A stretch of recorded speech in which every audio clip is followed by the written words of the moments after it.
अस्सलाम वालेकुम नाज़रीन, मैं हूं आपकी मेज़बान ईमान नवाज और आप देख रहे हैं जुर्म कहानी, वो प्रोग्राम जहां सच्चाई चीख चीख कर बोलती है और खामोशी मुजरिमों की सबसे बड़ी साथी बन जाती है। क्या हम एक ऐसे मुआशरे में जी रहे हैं जहां कानून सिर्फ ताकतवर की दहलीज पर सजदा करता है, जहां मजलूम की फरियाद दीवारों से टकरा कर लौट आती है? रोज एक नया जुल्म, हर सुबह एक नया नोहा और हर रात एक नई बेबसी। जुर्म कहानी सिर्फ एक प्रोग्राम नहीं, यूं आंखों की पुकार है जो सच को देखने के बाद भी बंद कर दी जाती हैं। यूं लबों की सदा है जो इंसाफ मांगते मांगते खामोश हो चुके हैं।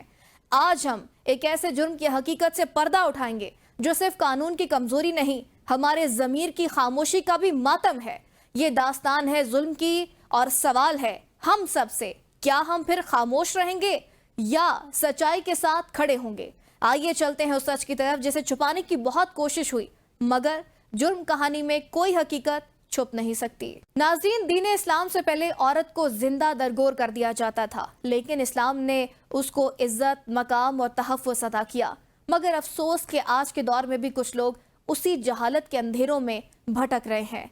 आज की जुर्म कहानी एक ऐसी औरत की है जिसने मोहब्बत में घर बसाया, मगर वही घर उसके लिए कैदे तन्हाई बन गया। खावंद और उसके ससुरालियों के तशद्दुद ने उसके जिस्म पर जख्म और रूह पर गहरे निशान छोड़ दिए। दरिंदगी की इस दास्तान के बारे में बता रहे हैं फैसलाबाद से ब्यूरो चीफ महमूद अहमद। जब किसी की शादी होती है तो लोग खुशी खुशी शादी करते हैं, बीवी को घर लेके आते हैं, फिर उसमें से बच्चे पैदा होते हैं और एक खुशहाल ज़िंदगी गुजारे होते हैं। लेकिन पता नहीं क्या चीज़ होती है जो कि एक मर्द को वायलेशन पर मजबूर करती है। ख़वातीन में वायलेशन कम पाई जाती है, मर्दों में ज़्यादा पाई जाती है। एक गाड़ी के दो पहिए होते हैं, उसमें एक खावंद होता है, एक बीवी होती है, लेकिन कुछ अरसा गुजरने के बाद उनमें लड़ाइयाँ झगड़े बढ़ने शुरू हो जाते हैं जो कि वायलेशन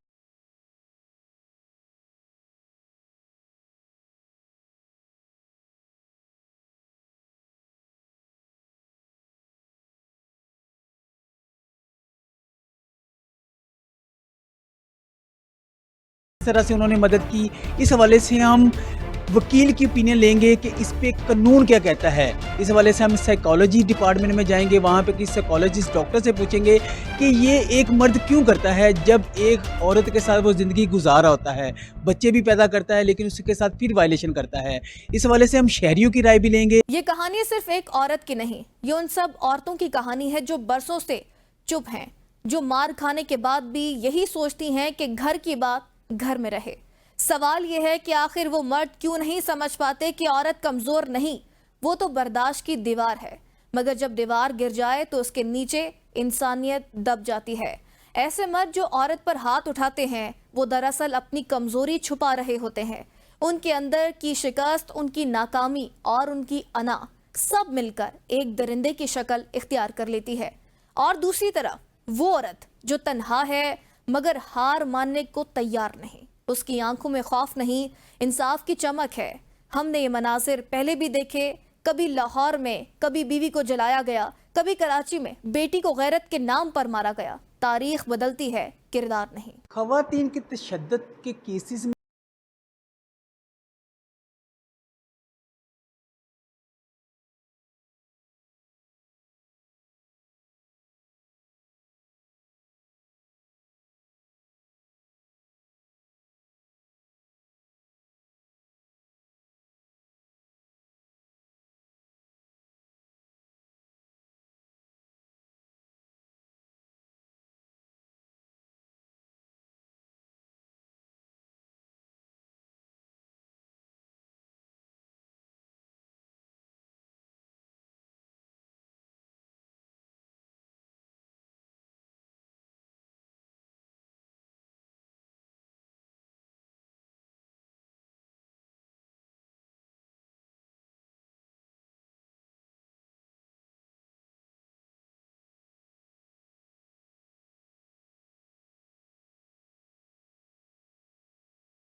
पर कार्रवाई की है। ये अलमिया सिर्फ जिस्म पर किए गए तशद्दुद का नहीं, बल्कि उस सोच का है जो औरत को आज भी गुलाम समझती है।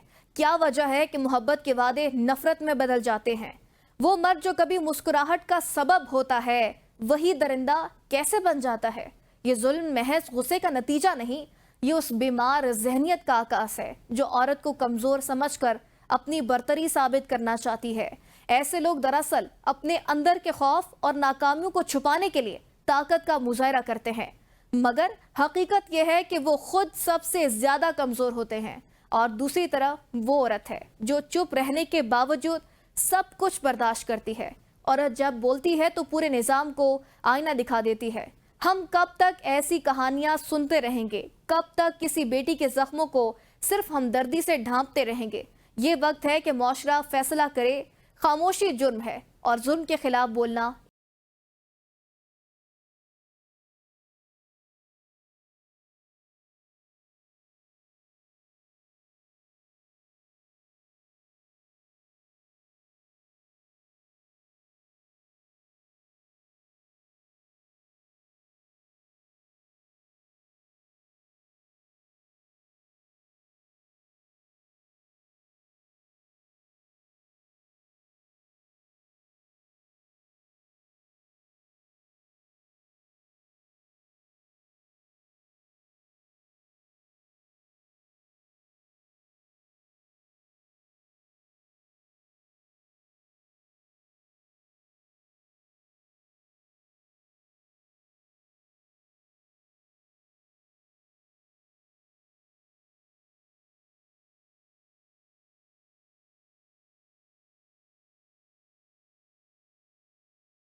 कि बीवी के हकूक़ क्या है। अफसोस होता है, मेरे सरवर कुनैन सल्लल्लाहु अलैहि वसल्लम ने फरमाया कि तुम अपनी बेगमों से प्यार करो, उनके साथ मोहब्बत करें, लेकिन अफसोस ऐसी जाहलियत ज़माना आ चुका है कि औरतों पे तशद्दुद जो मर्द करते हैं, मैं उन्हें बिल्कुल एक जाहल का लफ्ज़ अदा करूँगा, वो इंसानियत के काबिल नहीं है।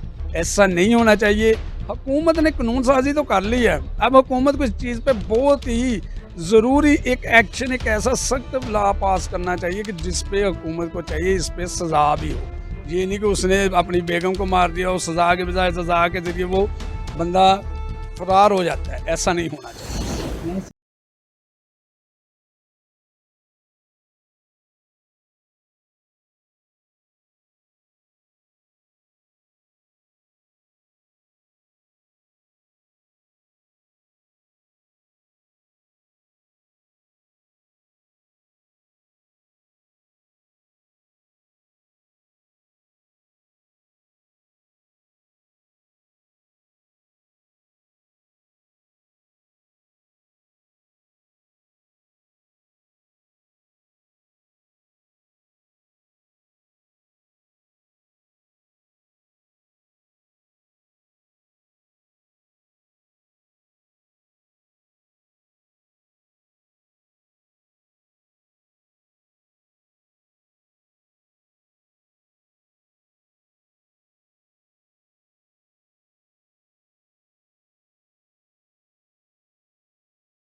फिर सेकेंडली देखा गया है कि ये लोग most of the time alcohol drinking में इन्वॉल्व होते हैं। जो लोग बहुत ज़्यादा ड्रिंक करते हैं उनका पार्टनर्स पे बहुत ज़्यादा वायलेंस रिपोर्टेड है। थर्डली जो है इन लोगों को ये खुद डोमेस्टिक वायलेंस के शिकार होते हैं अपने चाइल्डहुड अपने बचपन में। ये लोग खुद डोमेस्टिक वायलेंस के शिकार होते हैं या फिर उन्होंने विटनेस किया होता है, उनके पेरेंट्स, उनके फादर ने उनको मारा। इसके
को भी चाहिए कि इस पे कानून सख्त से सख्त करें, सजाएं सख्त से सख्त हों। अगर कोई इस तरह की वायलेशन करे उसको पता होगा मुझे इसकी सज़ा मिलेगी और सख्त सज़ा मिलेगी। इससे लोग इस तरह की वायलेशन से बचेंगे, अवॉइड करेंगे, तो इस तरह के केसेस कम हो जाएंगे। इस तरह के बहुत से केसेस ऐसे हैं जो कि रिपोर्ट नहीं होते। हमारी ख़वातीन को चाहिए कि अगर उनके साथ वायलेशन हो रही है, हरासमेंट हो रही है, वो अपनी केस को रिपोर्ट करें ताकि उनको इंसाफ मिल सके और पाकिस्तानी माशरा एक अच्छा माशरा बन सके। ये वाकया हमें याद दिलाता है कि कानून तभी जिंदा रहता है जब इंसाफ किया जाए, मगर सवाल ये भी है कि कब तक औरत के हिस्से में आंसू और मर्द के हिस्से में इख्तियार आएगा, कब तक उसके जिस्म पर जख्मों के निशान बनेंगे और फिर वक्त के साथ मिटा दिए जाएंगे जैसे कुछ हुआ ही नहीं। हवा की ये बेटी आज बोली है मगर हजारों अब भी चुप है। अगर हमने आज उनकी आवाज ना सुनी तो कल एक और घर में एक और बेटी पर जुल्म लिखा जाएगा। वक्त है कि हम समाज के इस चेहरे से नकाब उतारें, वरना आने वाली नस्लें हम सबसे ये सवाल जरूर करेंगी, जब औरत पर जुल्म हो रहा था तुम खामोश क्यों थे। नाज़रीन, यहाँ लेंगे एक ब्रेक और ब्रेक के बाद फिर हाजिर होंगे, तो हमारे साथ ही रहेगा क्योंकि जुर्म कहानी अभी बाकी है। वेलकम बैक नाज़रीन, ये कहानी है उस बच्चे की जो रोशनी फैलाने निकला था मगर खुद अंधेरों में गुम हो गया। 13 साला मोहम्मद आसिफ एक कमसिन हाफिज़ कुरान जो अपने वालिदैन का फ़ख्र बनना चाहता था, अपने ख़ानदान के लिए रहमत बनने का ख्वाब देखता था, मगर वो ख्वाब एक मदरसे की चार दीवारी में दम तोड़ गया। ये वाक़या है सरगोदा की तहसील कोट मोमिन के इलाके मौज़माबाद का, जहाँ तालीम देने वाले हाथ ही मौत का सबब बन गए। मेरा नाम मोहम्मद शहबाज है, मैं कलूर का रहीशी हूँ। मेरे 5 बच्चे हैं, मैं मेहनत मजदूरी करता हूँ। मेरे बड़े बच्चे का नाम मोहम्मद आसिफ है। मैं मौज़माबाद शरीफ मौज़माबाद दाखिल कराया, बच्चे पढ़ने वास्ते छोड़ा। बच्चा 3.25 साल तो दाखिल है, पढ़ता पिया। ਉਹਨਾਂ ਜ਼ਾਲਮਾਂ ਨੇ ਬੱਚੇ ਨੂੰ ਮਾਰ ਦਿੱਤਾ। ਉਹਨਾਂ ਸਾਨੂੰ ਫੋਨ ਕੀਤਾ ਕਿ ਬੱਚਾ ਬਿਮਾਰ ਹੈ, ਸੀਰੀਅਸ ਹੈ, ਤੇ ਅਸੀਂ ਗਏ ਹਾਂ। ਬੱਚਾ ਉਹਨਾਂ ਸਾਨੂੰ ਨਹੀਂ ਦਿੱਤਾ। ਬੱਚਾ ਕੁਝ ਦੇਰ ਬਾਅਦ ਉਹਨਾਂ ਨੇ ਦੱਸਿਆ ਕਿ ਬੱਚਾ ਖੁਦਕਸ਼ੀ ਕੀਤੀ ਹੈ, ਬੱਚਾ ਮਰ ਗਿਆ। ਤੇ ਫਿਰ ਇੰਝ ਕਰਦੇ ਹਾਂ, ਫਿਰ ਪਿੰਡ ਫੋਨ ਕੀਤਾ ਤੇ ਬੱਚਾ ਪਿੰਡੋਂ ਬੰਦੇ ਗਏ, ਫਿਰ ਉਹਨਾਂ ਕੋਲ ਲਾਸ਼ ਲਈ ਹੈ, ਫਿਰ ਹਸਪਤਾਲ ਗਏ ਹਾਂ, FIR ਕਰਾਈ ਹੈ। ਫਿਰ ਜਨਾਬ FIR ਕਰਾਉਣੇ ਤੋਂ ਬਾਅਦ ਪੌਣੇ 2 ਮਹੀਨੇ ਹੋ ਗਏ ਥਾਣਾ ਕੋਟ ਮੁਹੰਮਦ DSP ਕੋਲ ਕੋਈ ਸਾਨੂੰ ਇਨਸਾਫ ਨਹੀਂ ਮਿਲ ਰਿਹਾ। ਸਾਡੀ ਰਿਕੁਐਸਟ ਹੈ ਵਜ਼ੀਰ ਆਜ਼ਮ ਸ਼ਹਬਾਜ਼ ਸ਼ਰੀਫ, ਵਜ਼ੀਰ ਆਜ਼ਮ ਮਰੀਮ ਆਲਾ ਪੰਜਾਬ ਮਰੀਮ ਨਵਾਜ਼ ਉਹਦੇ ਕੋਲ ਰਿਕੁਐਸਟ ਹੈ, IG ਪੰਜਾਬ, CCD ਪੰਜਾਬ, ਇਹਨਾਂ ਕੋਲ ਰਿਕੁਐਸਟ ਹੈ ਕਿ यार बन के ऐसे कर देते हैं, इंसाफ मिले। ये कहानी सिर्फ एक बच्चे की नहीं, ये उस निज़ाम की कहानी है जहां मासूमियत सजा पाती है और जुल्म को तकद्दुस की चादर में छुपा दिया जाता है। सवाल ये है कि एक उस्ताद जो इल्म का चिराग जलाने का जिम्मेदार होता है, वही जुल्म की आग कैसे भड़का देता है? क्या यह सिर्फ गुस्सा है या एक ऐसी जहनी बर्बादी जो बरसों से हमारे तालीमी इदारों में पिनप रही है? ऐसे मुजरिम सिर्फ जिस्म पर नहीं, रूह पर वार करते हैं और वो उस अकीदत को जख्मी करते हैं जिससे बच्चे अपने उस्ताद को देखते हैं। और दूसरी तरफ एक बाप है जो इंसाफ के दरवाजे पर खड़ा है, एक माँ है जो अपने हाफिज बेटे के कुरान के सफ़ात पर आंसू बहा रही है।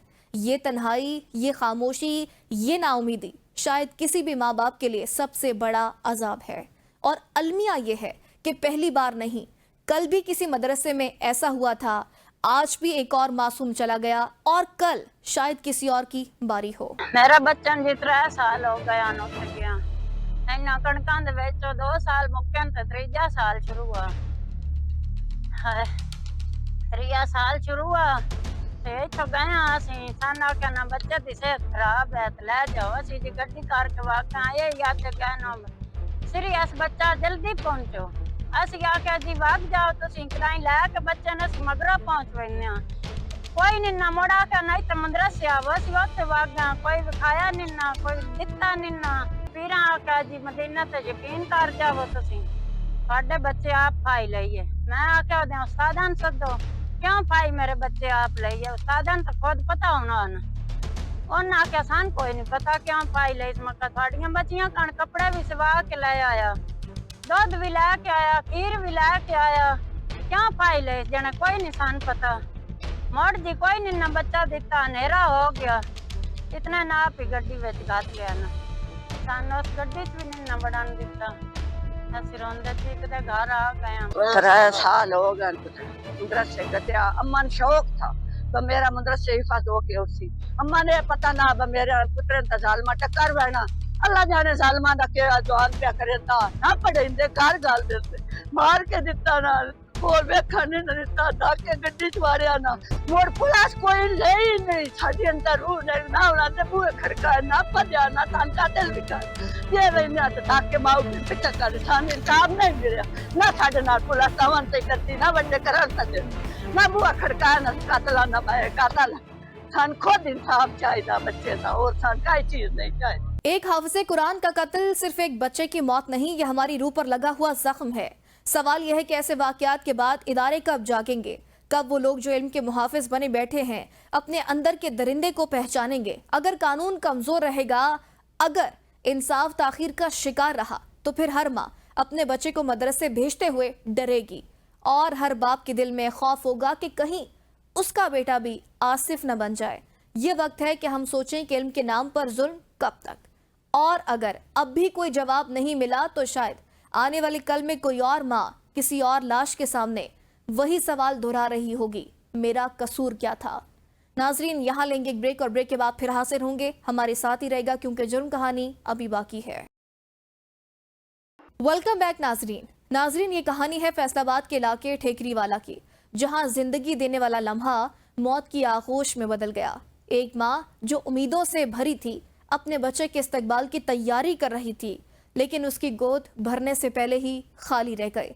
ये वाकया किसी हादसे का नहीं बल्कि इंसानी लालच और गफलत के उस खेल का नतीजा है जो बरसों से सादा लोगों की जिंदगियां निगल रहा है। जी, इस वक्त मैं फैसलाबाद के थाना ठीकरीवाला के 38 GB डगोरा के अंदर मौजूद हूँ, जहाँ एक अफसोसनाक वाक़या जो अताई के गलत इंजेक्शन और गलत ऑपरेट होने की वजह से माँ बच्चे की जान चली गई है। और ये सेहत के नाम पर मौत बांटने वालों ने इधर क्लिनिक खोले हुए हैं, जो डिलीवरी होम डिलीवरी खोले हुए हैं, जो बगैर किसी गायनेकोलॉजिस्ट के इधर सर्जरियाँ कर रहे हैं और कसाबों का काम कर रहे हैं, जो लोगों की जानों के साथ खेल रहे हैं। मैं उस वक्त मुतासिरीन के घर में मौजूद हूँ और ये जो घर है, ये जो बड़ी परेशानियों के साथ गमज़दा जो अनीता यस्सू के पास पहुंच गई है, अपने बच्चों को भी साथ ले गई है, और एक मासूम बच्चा जिसकी उम्र 3.5 साल है वो पीछे वारसन के पास छोड़ गई है। और ये गम की जो घड़ियाँ हैं वो इधर शुरू हैं और परेशान हाल है ये ख़ानदान नडाल है। और पूरा गाँव, बिल्कुल पूरे गाँव की जो फ़ज़ा है वो। सवाल ये नहीं कि अनीता क्यों मरी, सवाल ये है कि आखिर ये जाली डॉक्टर, ये अताई, ये कातिल सफेद कोट में लिपटे दरिंदे कब तक हमारी माओं और बहनों की जिंदगियां यूं बर्बाद करते रहेंगे? क्या इंसान की जान इतनी सस्ती हो चुकी है कि चंद हजार रुपए के एवज कोई भी किसी की जिंदगी से खेल ले? इन अताइयों की नफ्सियात में खतरनाक सच छुपा है। ताकत का खुमार, पैसे की हवस और कानून की गैर मौजूदगी का यकीन। और दूसरी तरफ वो खानदान है जो इंसाफ के इंतजार में तन्हा रह जाते हैं, वो माएँ जो अपने बच्चों के बगैर सिसक रही हैं, वो शौहर जो एक उम्मीद के साथ दरवाज़ा खोलते हैं कि शायद आज कोई सुन लेगा। ये कहानी नई नहीं, कल भी एक माँ लुट गई थी, आज भी एक गोद उजड़ गई है। सवाल सिर्फ इतना है कि कब तक? मैं उस मुतासरा घर खानदान के साथ मौजूद हूँ। अनीता नामी जो खतून है वो अब इस दुनिया में नहीं रही और ना ही उसका बच्चा रहा है, और 3.5 साल का छोटा सा नन्हा बेटा पीछे गमज़दा छोड़ के वो चले गई हैं इस दुनिया से। और मैं उस मुतासरा ख़ानदान के साथ मौजूद हूँ। मैं सबसे पहले जो कदीम की वालदा है, उनकी नौ लगती है, मैं उनके साथ मौजूद हूँ। उनसे सबसे पहले बात करते हैं। जी माँ जी, जड़ा वकूआ होया है, बड़ा ही अफसोस ऐसा करते हैं, ये वकूआ होना नहीं सी चाहिए, लेकिन जो मेरे अल्लाह ने मंजूर, इस बारे च जेडे डॉक्टर ने काम किया है ਉਹਦੇ बारे च की कहोगे? ਅਸੀਂ ਇਹੀ ਕਹਾਂਗੇ ਜੀ, ਸਾਡੀ ਬੱਚੀ ਠੀਕ ਠਾਕ ਸੀ, ਰਾਜੀ ਬਾਈ ਖੁਸ਼ ਸੀ, ਗਈ ਸੀ ਉੱਥੇ ਆਪਰੇਸ਼ਨ ਕਰਾਉਣ। ਡਾਕਟਰ ਨੇ ਅੰਦਰ ਕਮਰੇ 'ਚ ਹੀ ਖੜ ਕੇ ਦੋਵੇਂ ਜਾਨਾਂ ਲੈ ਲਈਆਂ। ਅਸੀਂ ਪੁੱਛਦੇ ਦੱਸਦੇ ਰਹੇ ਹਾਂ, ਸਾਨੂੰ ਉਹਨਾਂ ਨੇ ਗੜੀ ਚੇਕਰਾਂ 'ਚ ਹੀ ਰੱਖਿਆ ਵੀ ਦੱਸਦੇ ਹਾਂ। 2-2.5 ਘੰਟਿਆਂ ਬਾਅਦ ਉਹਨੇ ਆਪੇ ਗੱਡੀ ਮੰਗਾਈ ਹੈ ਐਂਬੂਲੈਂਸ, ਉਹਦੇ 'ਚ ਹੀ ਉਦੋਂ ਕੱਢੀਆਂ ਨੇ। ਸਾਨੂੰ ਉਦੋਂ ਪਤਾ ਚੱਲਿਆ ਕਿ ਸਾਡੀਆਂ ਜਾਨਾਂ ਲੈ ਲਈਆਂ ਇਹਨੇ। ਉਸ ਤੋਂ ਬਾਅਦ ਉਹਨੇ ਕਿਹਾ ਵੀ ਇਹਨੂੰ ਫੈਸਲਾਬਾਦ ਲੈ ਕੇ ਜਾਣਾ ਹਸਪਤਾਲ 'ਚ, ਮੈਂ ਤੁਹਾਡੇ ਨਾਲ ਹੈ। ਅਸੀਂ ਚਲੇ ਗਏ ਹਾਂ, ਧੱਕੇਸ਼ਾਹੀ ਨਾਲ ਸਾਨੂੰ ਲੈ ਗਿਆ ਵਾ। ਜਦੋਂ ਉੱਥੇ ਜਾ ਕੇ ਚੈੱਕ ਚੁੱਕ ਕਰਵਾਈ, ਉਹਨਾਂ ਕਿਹਾ ਬੀਬੀ 2 ਘੰਟੇ ਹੋ ਗਏ, ਖ਼ਤਮ ਹੋ ਗਈ। ਫਿਰ ਉਹਨਾਂ ਨੂੰ ਵਕੂਆ ਦੱਸਿਆ ਵੀ ਇੱਦਾਂ ਇੱਦਾਂ ਅਸੀਂ ਆਏ ਹਾਂ ਅਤੇ ਇੱਦਾਂ ਇੱਦਾਂ ਹੋਈ। ਜਦੋਂ ਅਸੀਂ ਵਾਪਸ ਆਏ ਹਾਂ, ਡਾਕਟਰ ਤਾਲੇ ਲਾ ਕੇ ਭੱਜ ਦੌੜ ਗਿਆ, ਸਾਡੇ ਪਿੱਛੇ ਵੀ ਨਹੀਂ ਆਇਆ। ਸਾਨੂੰ ਕਹਿੰਦਾ ਵੀ ਮੈਂ ਨਾਲ ਜਾਊਂ ਅੱਗੇ ਹਸਪਤਾਲ 'ਚ। ਪਿੱਛੋਂ ਹੀ ਸਾਡੇ ਉਹ ਗੱਡੀ ਉਹਨੇ ਲਾ ਲਈ, ਅਸੀਂ ਇਕੱਲੇ ਗਏ। ਮੁੜ ਕੇ ਆਏ ਹਾਂ ਅਸੀਂ ਵਾਪਸ, ਉਹਦਾ ਤਾਲੇ ਤੂਲੇ ਲੱਗੇ ਆ, ਭੱਜ ਦੌੜ ਗਿਆ। ਫਿਰ ਉੱਥੇ ਅਸੀਂ ਮੰਜੀ चुकी तो घर लैके आ गए। ये कहानी सिर्फ एक खातून या एक अस्पताल की नहीं, बल्कि उस सोच की है जो इंसान की जान को चंद नोटों से तोलती है। सवाल यह है कि एक शख्स जो खुद को डॉक्टर कहता है, वो कैसे इतना संगदिल बन जाता है कि किसी माँ की जिंदगी को तजुर्बागाह बना दे। ये अताई दरअसल एक ऐसी जहनियत की आकाश है जो दौलत के नशे में इंसानियत भूल चुकी है, और दूसरी तरफ वो माँ है जो दर्द में तड़पती रहती है, वो शौहर जो अस्पताल के दरवाजे पर मदद की दुहाई देता है, मगर सुनने वाला कोई नहीं। ऐसे मनाजिर न जाने कितनी बार देख चुके हैं हम, मगर हर बार नतीजा वही होता है, चंद तस्वीरें, चंद बयानात और फिर खामोशी। सवाल यह है कि क्या यह खामोशी कभी टूटेगी? क्या किसी अदालत, किसी इदारे या किसी ज़मीर में इतनी हिम्मत बाकी है कि इन कातिल सफ़ेद पोशों को कानून के कटहरे में लाया जा सके? जी मेरे डॉक्टर थे ना, लियाकत को ऑपरेशन करवाने के वास्ते गए थे नीता को लेकर, ठीक है। मेरी बीवी नीता थी, ठीक है। तो ऑपरेशन वास्ते ले गए, उसने ऑपरेशन किया तो 9 बज के अंदर चले गए ऑपरेशन वास्ते, ठीक है। जो उसने किया तो टीका लगवाया, गज लगवाया तो ठीक है, लेकिन उसकी डेथ हो गई। डेथ होने के बाद उसने ऑपरेशन किया, ऑपरेशन करके बच्चा भी कहता था डेथ हो गया, ठीक है।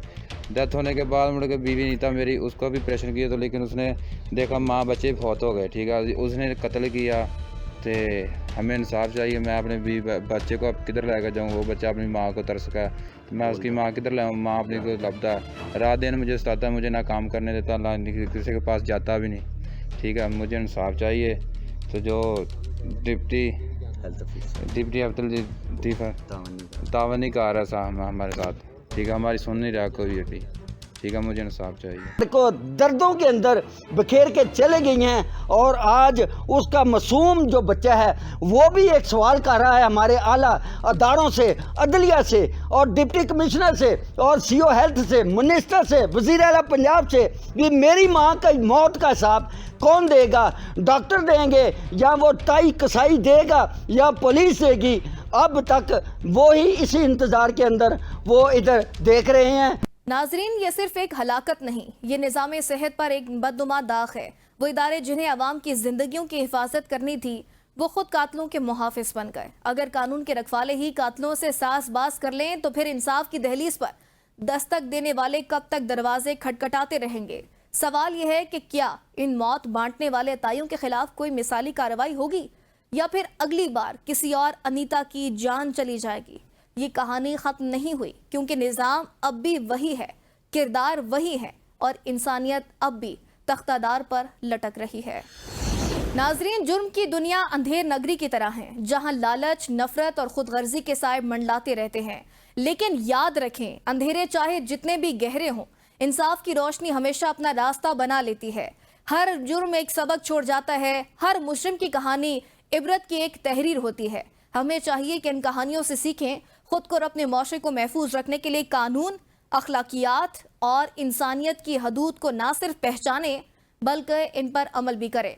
ये थी आज की जुर्म कहानी, एक ऐसी दास्तान जो हकीकत पर मबनी थी, सबक आमोज भी और सनसनीखेज भी। अगली बार फिर हाजिर होंगे नई कहानियों के साथ जहां जुर्म बेनकाब होगा और इंसाफ की गूंज सुनाई देगी। तब तक के लिए अपना और अपने इर्द गिर्द के लोगों का ख्याल रखिए। अल्लाह निगहबान।